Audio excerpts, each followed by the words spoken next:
Um, Hi everyone, hello the Quill, and also to my the whole Cobra community. I am Venus Joy Flores, incomplete name. I think like the one you saw in the tarpaulins is just the name lang itself, Joy Flores. But I am Joy, and I came from the School of Education, and I am currently a fourth year student there.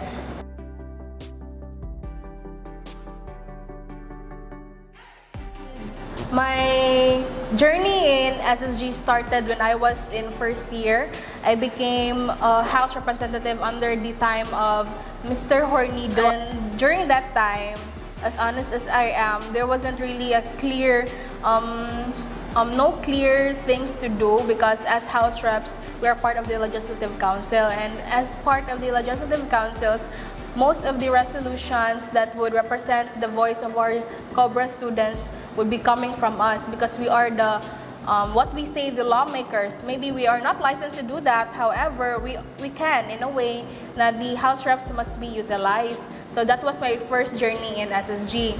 Second year, I became a secretary under School of Education. So basically, when you become secretary of a department, you are not allowed to serve in the SSG. So I worked my way there. I tried to learn the skills of what a secretary must do or should do, and most specifically, how can I assist the president better in making events, not only events, but also the educational ones, because we cannot just focus entirely on events, man good. So that's it. The real work started as secretary. That was, I guess, I have learned many things on how an organization should be run, on what activities should be done, and most importantly, how can I communicate the administration, especially the faculty, and more like we try to be in the middle of proposing programs for our students and for the benefit of all. The most current one is, the third is, after becoming, I think pandemic happened and we all got handicapped with our activities, and we really, every organizations and I guess students went on a Grand Depression, I could say, or I could tell. And this Grand Depression had only caused not only our student leaders to be dysfunctional, it also caused that there were not really willing students to serve the most of our organizations. I think also the publication is facing this too, because we have the idea biyang we cannot force every student na here, this is our job, you should serve here. And organizations or neither are the publications cannot do that because it's more like forcing students to be serving. So what happened is, that was the calling of mine to run for governor. And that time I was quite skeptical because I think during pandemic we had to, like, some resorted to doing recreational activities, and also some had to go and focus on their academics because there was no clear platforms at all. Now, how do we continue to move forward with our academics? So it started from there. I resigned as secretary to run for an office for the position of governor in our department. So they're formed also, they are under the League of Governors na, how do I say this? The formation, or should I say that, or association. They are association of voices of each department. So what happened is, we are under the banner of SSG that time. We have, I guess, during the last time in 2021 to 2022 na term, okay, we have to organize at least, because this was also a time when not only it was the post-pandemic and then the typhoon, was that Odette? Everyone like got affected good, and we have to mobilize some outreach programs basically for our students. An election didn't happen, however, an appointment on a basis that it is protected by a paper and approved. It is also supported by CHED memorandum, because also again we cannot force the students to have an election because SSG COMELEC that time was, I don't know, they weren't reachable, and I don't know, I think even if it's my right to ask the incumbents, but I think it's up to the decision whether they want to seek for the COMELEC in that part. And I don't want to influence them that they should be, because that would be like forcing them to do things, because you're in the position, you're obliged to do, you are responsible to give respect to the coming officers on how to turn over the responsibilities smoothly without them having to again, do it again on a clean slate. So that's what happened there. That's what the history of SSG during this years, during starting 2020 until now, 2023. The summary of it all, okay, I think I handled it best, if I could say, because we all started it clean and we had to like mobilize again, find students who are willing to serve, that is not really politically invested. We may be politically invested in parts that we should be proper in addressing student concerns. And we have to be, we have to appear professional, we have to give our professional judgment too. When I started as an SSG officer or governor or now as a president, the things that I was most passionate about was far beyond the things I do in SSG, because during that time in pandemic, I think when people proceeded to having or doing the recreational activities, I looked for a job, and that job was like, I was a barista in Starbucks that time, so more likely it was if you would say like a barista to becoming a student leader, murag layo ra jud kayo siya in reality. But I think that the Starbucks company, have taught me to be passionate about what I am doing. Not only that I started as being passionate, but I'm passionate with what I do. So everything that you do, let's say for example, in SSG manggod kay more likely you're gonna be doing papers, accept concerns, and most likely the heaviest decisions will be upon your shoulders. So more likely, I learned so much from that company na passionate will, like, not only passion itself, but your dedication. How much dedication would you put into finishing your works? Okay, at the end of the day, when you don't have others to be with you, and when the decision is put up on your shoulders, you have to stand firm. And I think that your being passionate also goes beyond about standing firm, and not only beyond your beliefs, but also listening to the students. And also, if I am passionate about some things, I think that would be like in the 4 years of being in this university, that would be my passion would always come in service good. Like I feel like even gani murag tagyaya mo man ay term gyud kung ako yung sa dedication for service na ta diri mo na permi na mong dalama, and the supreme student government kay murag mahug na lang jud siya ba nga okay passion for service ra gyud. And kana you just have to remind yourself siguro nga you are in there manggod, so you have to be responsible enough, you have to make mature decisions, and also you have to grow, and that's more likely stepping out of your comfort zone.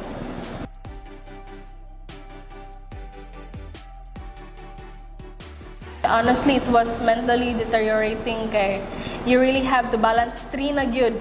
You have the outside work, you have SSG, and you have your academics. And I have to remind myself nga I am a student, then and myself should come first. I am student and my academics should come first. So you have to give up one. So it goes to two. You only have the SSG and then the academics alone. And this is the hardest part, because you cannot just give up in the middle of your term because you will prioritize your academics. That's not the way out. The way out to be there is that you have to think holistically, and you have again to stand firm. Why am I here? You have to ask yourself, why am I here? It's like more of trying to assess yourself, because if you cannot assess yourself from the start pa lang na if you're running for a position and then you're just gonna leave out your term, it's more like you're trying to betray the students, the majority of students who voted for you. Let's say, for example, even those who trusted you, the administration who trusted you to be in that position. So you have to think not even twice but thrice and double pag yun ana, kaya you have to be mature and you have to think yun nga this is not just for you. You have to begin with the statement nga you should be there in that you should be in that position for the right reasons, because if it wasn't for the right reasons, lisod kayo na. That's where you're gonna question yourself nga uy kanang pwede mo hawa na lang lisod kayo na jud kay biyaan nimo. Like I will be honest with this, the student government might not be perfect, and it should not be perfect because naadyo na siya effects. If we're trying to be perfect, sa mental health of the student will be affected. But if we try to look at in a part nga in the spectrum of trying to do our responsibilities out of the given kuan lang gyud kay if willing lang gyud si kuan po student leader and naadjud niya ang willingness to serve, the passion katong what I said earlier and what I mentioned, I think it's only possible ra gyud. Basta kay dili gyud na sila wag tangon tanan, and the rest would be history na for the making because student government or student leadership isn't just one kuan lang. You're not gonna focus on one area of leadership. Let's say for example authoritarian leadership, which is just trying to delegate tasks.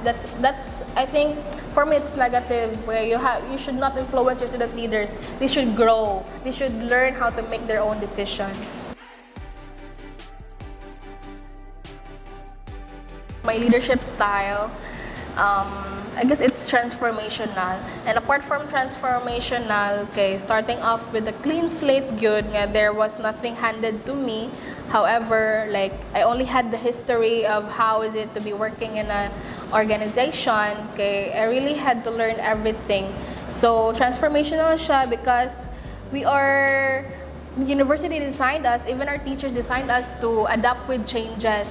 And with changes comes progress, and progress alone if we only see the progress itself in the long run, it's dangerous. So behind progress good is the struggle.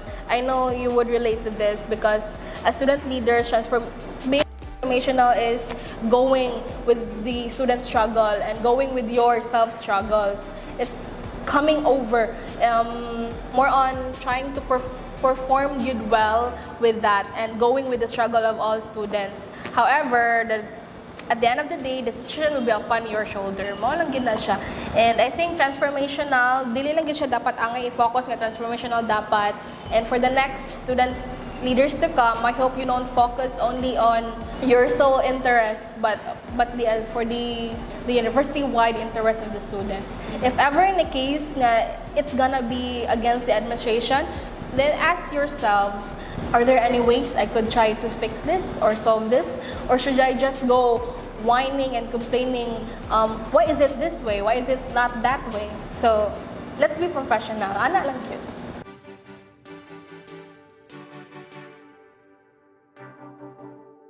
Diba, every students are given the authority to post on social media that is not beyond our scope.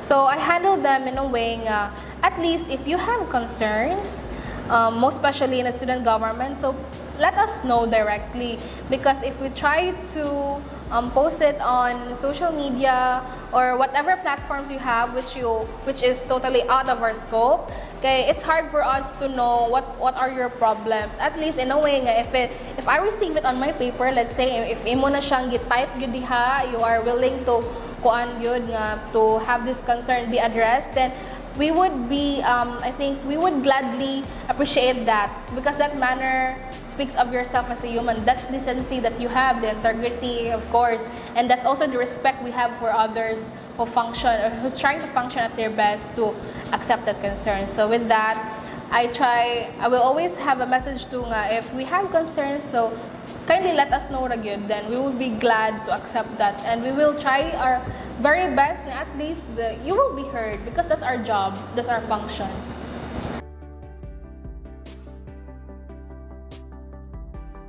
In the student government, during a certain event, it was a big event, not to mention, I know you know the biggest event here in SWU, it was a party.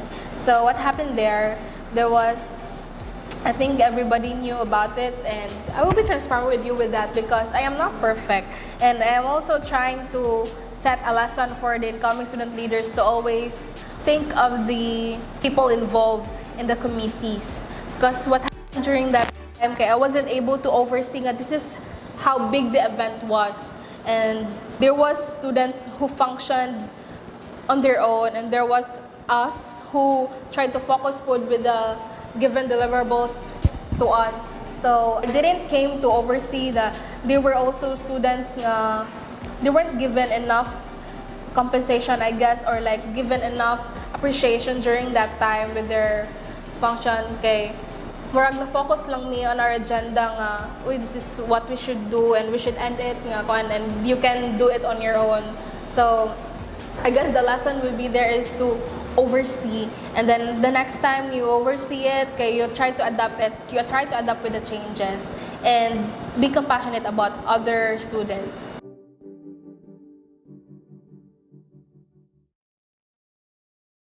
I'm always proud good with the beginning because the post-pandemic kay handicap man kaayo tano, and we have to be reorganized again. So I think my proud parts would be during the beginning of it and now the end of it, because the beginning would be the start of it all, and you are trying to begin again, and then you have the whole student government on your shoulders, the mga student officers to kuana po, to teach. This is how you do it. Diba, women as we are, more shag, you're trying to be a mother of everyone. So you are the voice of the students. So I could pride myself for that because I've always set my standards in the student government for the students good siya. So more beginning and end, because during in this transitioning na namo kay we have to give everyone the proper exit and proper entrance, because that didn't happen last time, and I really don't want to give an impression nga ay human na akong term, so wala ko'y paki, di ko ganahan na. So at least with the like kadesa nana, kay since we have a budget at hand, so we are trying at this end time sa akong term, kay we're planning to utilize it for student publication, accredited organizations, and other activities concerning the students, because that's how it should be. So mo na siya, I could pride for the transitioning smoothly in the beginning. So I think like the student admin dialogue for me lang yun.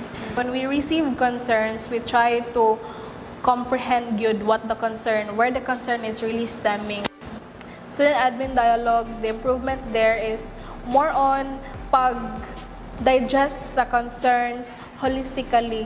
So, even sa kanang unsa kagamay nga concerns, kay i-digest lang siya properly. The university has to improve with the student admin dialogue yun. The dialogue itself, that only happens once, not twice, not thrice. And all the necessary concerns, kay diha gid siya mapaminawan unta supposedly. If not all, several lang ang gyud ang ma-address. Kita mga good students, we see it nga limitless kayo ta, which is a good thing, limitless kayo ta. We have the things that we can do that the administrators can't. Mao na ang mga employees here, they're also trying their best nga mo function, but they are limited manggod kay if they try to go against something and they try to be on a side kay listen to kayo na for them kay you have to think to nga after your service kay you are students, you are a daughter, you are a son, igagaw mo sa iyong kaigagawan.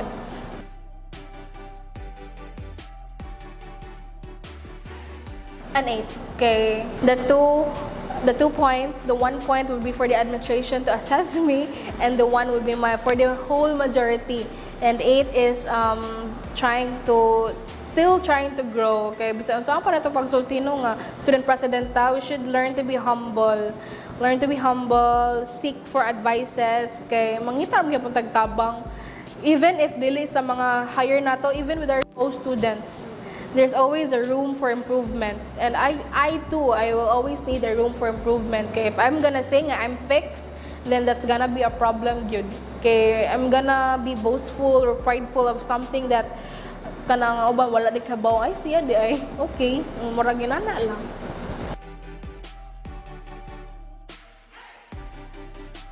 I think for pressure jud ko sa president. Kita president and especially sa officers nga I hope sa president, if the time comes nga dili na gyud maminaw ang officers nga maglisod na siya og control, then let them be on their own. Okay, they have to respect your authority as president and they have to know their own functions pod.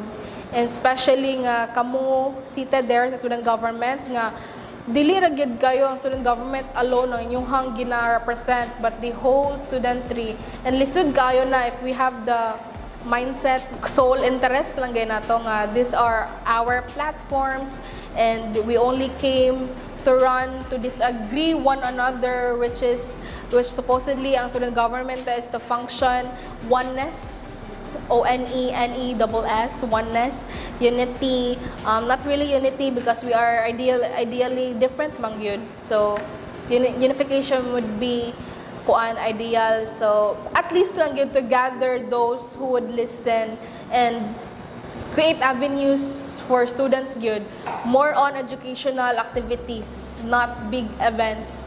I think more on educational programs, seminars, and activities po nga that will awaken our social involvement, and not only for the student government alone but also for others. So mo na siya, student activities anchored on education and more involvement of the students for their social and civic responsibilities. So muna, we are really happy that the COMELEC is now being, they're responsible naman. They are functioning na good this year, okay? It gives us an impression nga there's really a student government that is willing to let the students know nga mao gini na adjud tay botar-botar nga nauso diri. And na publication nga ready mo function good to cover everything that's happening in our university.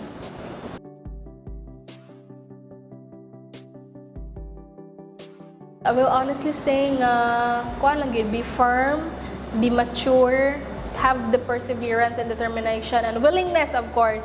With willingness comes kuan naman ang being compassionate, like all the virtues of being a kuan student leader kay you should learn it starting now. Kay in the middle of it kay it's the struggle naman gyud. Then struggle comes progress. And mo na gyud siya, be firm and then listen, maminaw gyud ka. And then kuan with the other officers nimo nga kuan sakto ba ni ani, and then always find ways. Even if you only have a limited time, there are limitless ways on how to solve a problem, and that is with seeking voices of our students. And this has been Mr. Flores, your SSG President, academic year 2022 to 2023, signing off.